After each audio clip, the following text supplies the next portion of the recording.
very good morning. This is YES101's Visual Radio, bringing you this edition of the YES101's Visual Radio. I'm Tred Abdin. We start off with a look at your headlines. News First headline. In headlines, 17 Sri Lankans registered to return from Israel under Indian government's free air travel program. Foreign Ministry closely monitoring Sri Lankans working in Middle East amid ongoing conflict. Trump claims ceasefire reached between Israel and Iran. In sports, no World Cup farewell for Healy as keeping comeback nears.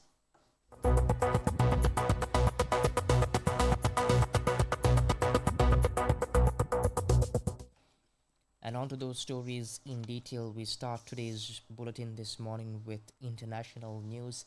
And this is making headlines around the world, and that is, of course, the situation, the Middle East tensions, in fact, to be precise, and the latest airstrikes that did take place last night, Sri Lankan time, where Iran did strike a US base in Qatar.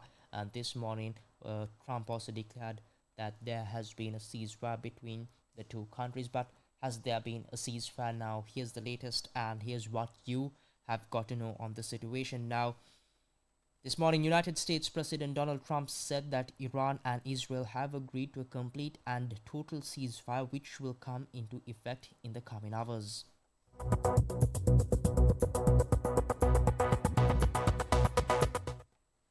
Now, Trump's announcement on Monday came shortly after an Iranian missile attack on Al Udeid Air Base in Qatar, which houses US troops. Neither Israel nor Iran has confirmed the agreement. Trump's statement suggested that Iran would stop firing at Israel hours before the Israeli military ends its operation. Now, shortly after this announcement that Trump made, Iran's foreign minister Said Abbas Araghchi also made a statement on X regarding Trump's announcement of a ceasefire between Iran and Israel. Now, Iran's foreign minister Said Abbas Araghchi posted on X saying that if Israel stops its illegal aggression now, Iran has no intention to continue the response afterwards.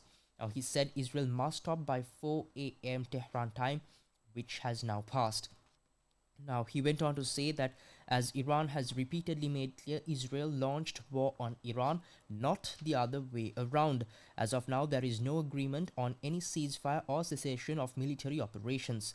However, provided that the Israeli regime stops its illegal aggression against Iranian people no later than 4 a.m. Tehran time, we have no intention to continue our response afterwards.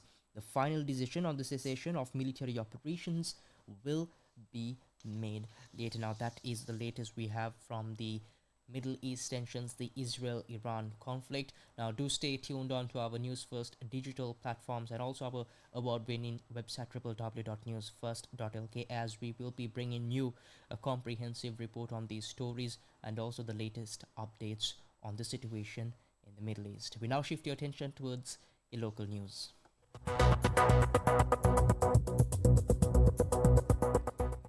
Now, in your top story in local news, 17 Sri Lankans currently in Israel have registered with the Sri Lankan embassy in Tel Aviv to return to Sri Lanka under the Indian government's free air travel facility.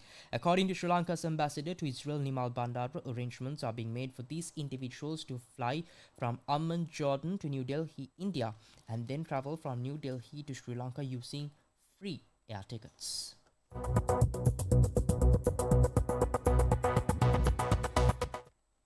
In addition, 20 more Sri Lankans who have reached Cairo, Egypt, have also registered with the Sri Lankan embassy in Israel for assistance in returning home.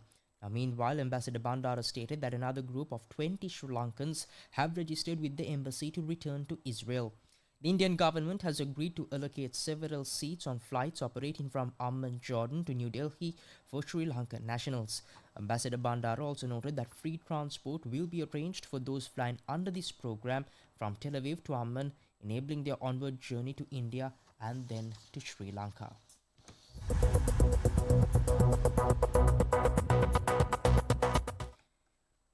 And also in more local news, Minister of Foreign Affairs Vijay Herat says that the government is closely monitoring the situation of Sri Lankans working in the Middle East due to the ongoing conflicts in the region.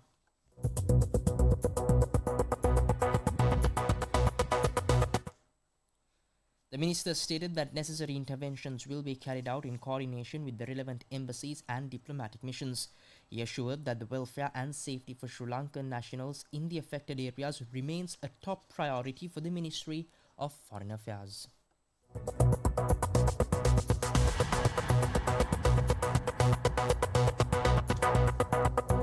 Up next is your update on sports. Sports news. And finally, on to sports. Alyssa Haley has ruled out making this year's ODI World Cup. A farewell party revealing recent injuries could persuade her to push back any retirement plans. Haley's path back to cricket will be confirmed today, with the wicketkeeper to be named as part of an Australia A squad to face India A in Queensland in August. The matches will mark the Australian captain's first since the Ashes' success at the start of the year, when she missed games with a stress fracture in her foot and did not keep wicket in others.